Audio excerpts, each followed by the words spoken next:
एक बार एक छोटी सी बच्ची हाथ में मिट्टी की गुल्लक लेकर के भागती हुई एक दवाइयों की दुकान पर गई। वो काफी देर तक वहां पर खड़ी रही, लेकिन दुकानदार का ध्यान उसकी तरफ नहीं गया क्योंकि और भी बहुत सारे लोग खड़े हुए थे। उसने दुकानदार को कई बार बुलाया, लेकिन वहां पर भीड़ इतनी थी कि दुकानदार का ध्यान उसकी तरफ गया ही नहीं। और फिर उस बच्ची को थोड़ा सा गुस्सा आया तो उसने अपनी मिट्टी की गुल्लक लेकर के वहीं काउंटर पर जोर से रख दी, जिसके बाद में जो दुकानदार था और जितने भी लोग खड़े थे वो सब उस बच्ची की तरफ देखने लग गए। और फिर उस दुकानदार ने उस बच्ची से पूछा, बेटे आपको क्या चाहिए? तो वो बड़े ही भोलेपन से बोली कि मुझे एक चमत्कार चाहिए। ये सुनकर के दुकानदार को कुछ समझ नहीं आया, ना ही वहां पर जो लोग थे उनको कुछ समझ में आया, और सब उसकी तरफ देखने लग गए। फिर दुकानदार ने बोला, बेटे चमत्कार तो यहां पर नहीं मिलता है। तो बच्ची को लगा कि वो उससे झूठ बोल रहा है, तो बच्ची ने कहा कि मेरी गुल्लक में बहुत पैसे हैं, आप बताओ आपको कितने पैसे चाहिए, लेकिन मैं आज यहां से चमत्कार लेकर के ही जाऊंगी। तो वहीं काउंटर पे एक और आदमी खड़ा था, उसने उस बच्ची से पूछा कि बेटे क्यों चाहिए तुमको चमत्कार? तब उस बच्ची ने अपनी कहानी बताई कि अभी कुछ दिन पहले मेरे भाई के सर में बहुत तेज दर्द हुआ, तो मेरे पापा मम्मी उसको हॉस्पिटल ले गए। उसके बाद कई दिन तक मेरा भाई घर नहीं आया। तो मैंने कई बार अपने पापा से पूछा, लेकिन उन्होंने मुझे कुछ नहीं बताया। उन्होंने बार बार यही कहा कि वो आ जाएगा, वो कल आ जाएगा, वो कल आ जाएगा, लेकिन वो आ ही नहीं रहा था। तो मैंने देखा कि मम्मी रो रही है।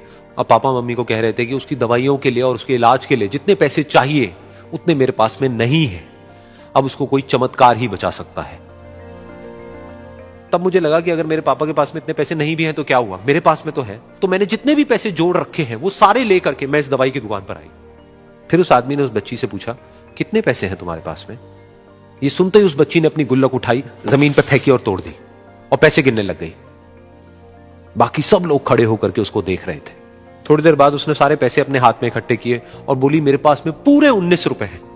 वो जो आदमी वहां पर खड़ा था वो थोड़ा सा मुस्कुराया और बोला कि अरे तुम्हारे पास में तो पूरे पैसे हैं, इतने का ही तो आता है चमत्कार। ये सुनकर के वो बच्ची बहुत खुश हो गई और बोली कि चलो मैं आपको अपने पापा से मिलवाती हूं।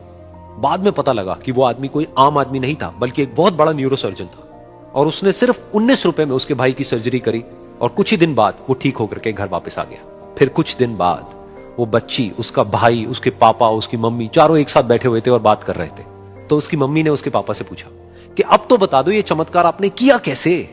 तो उन्होंने अपनी बेटी की तरफ देखा और बोले, ये चमत्कार मैंने नहीं, इसने किया है।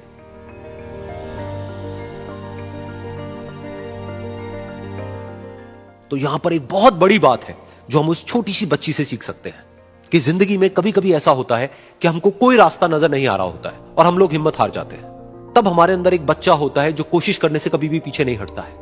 वो हार मानने को तैयार नहीं होता है क्योंकि उसको ना शब्द समझ नहीं आता।